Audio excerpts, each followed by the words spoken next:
அப்புறம் உனக்கு பிடிச்ச மாதிரி ஒரு பொண்ணை பார்த்து அருளுக்கு கட்டி வச்சிடலாம்க்கா. நீ சொல்றதெல்லாம் கேக்குறதுக்கு நல்லாதான்டா இருக்கு. ஆனா எனக்கு பிடிச்ச மாதிரி ஒரு பொண்ணு இப்ப எப்படி பாக்குறது? நான் பார்த்து வச்ச பொண்ணு போனே எடுக்க மாட்டேங்கிறா. இப்போ என்ன பண்றது?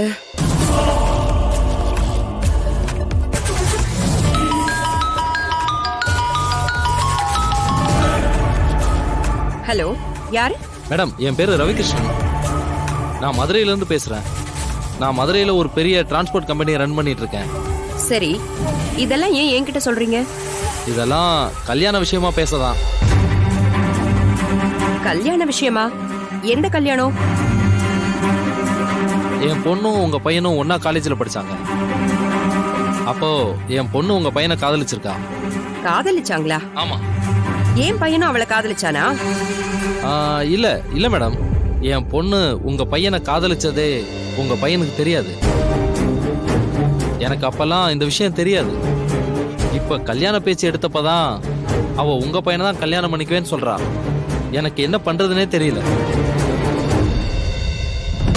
எனக்கு இருக்கிறது ஒரே ஒரு பொண்ணு. அவளுக்காக நான் சொத்து பத்துன்னு எக்கச்சக்கமா சேர்த்து வச்சிருக்கேன். அதே மாதிரி அவ ஆசைப்படுற வாழ்க்கையையும் நான் அவளுக்கு அமைச்சு கொடுக்கணும்னு விருப்பப்படுறேன். அதான் உங்ககிட்ட பேசலான்னு நான் கால் பண்ணேன். திடீர்னு நீங்க எப்படி போன் பண்ணி சொன்ன உடனே எனக்கு என்ன சொல்றதுனே புரியல. மேடம், அப்படிலாம் சொல்லாதீங்க. உங்க பையன் இல்லனா என் பொண்ணு உயிரையே விட்டுருவா. ஐயோ, ஒரு பொண்ணோட பாவத்தெல்லாம் நாங்க சுமக்க முடியாது. எனக்கு இதுக்கு என்ன செய்யறதுனே தெரியலையே. நீங்க தானே மாப்பிள்ளையோட அம்மா. நீங்க நினைச்சா என்ன வேணா செய்யலாங்க.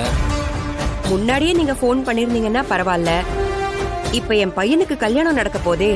உங்களை நான் கெஞ்சி கேக்குறேங்க, அந்த கல்யாணத்தை எப்படியாவது நிறுத்திடுங்க. என் பொண்ணுக்கு உங்க பையனை கட்டி வைங்க. இல்லனா என் பொண்ணு செத்துருவாங்க.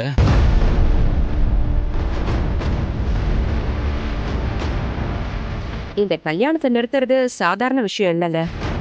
ஆனா நீங்க இவ்வளவு தூரம் கெஞ்சினதுக்கு அப்புறமும் எனக்கு வேற வழி தெரியல. சரி, நான் கல்யாணத்தை நிறுத்துறதுக்கு ஒரு வழி பாக்குறேன். ஆனா அதுக்கு முன்னாடி நான் உங்க பொண்ணை பார்க்கணுமே. தாராளமா. நானே அவளை உங்களுக்கு கால் பண்ண சொல்றேன். நீங்க எங்க வர சொல்றீங்களோ அங்க என் பொண்ணு வருவா. நீங்க 2 பேரும் நேர்ல பார்த்து பேசிக்கோங்க. சரி, உங்க பொண்ணை எனக்கு பேச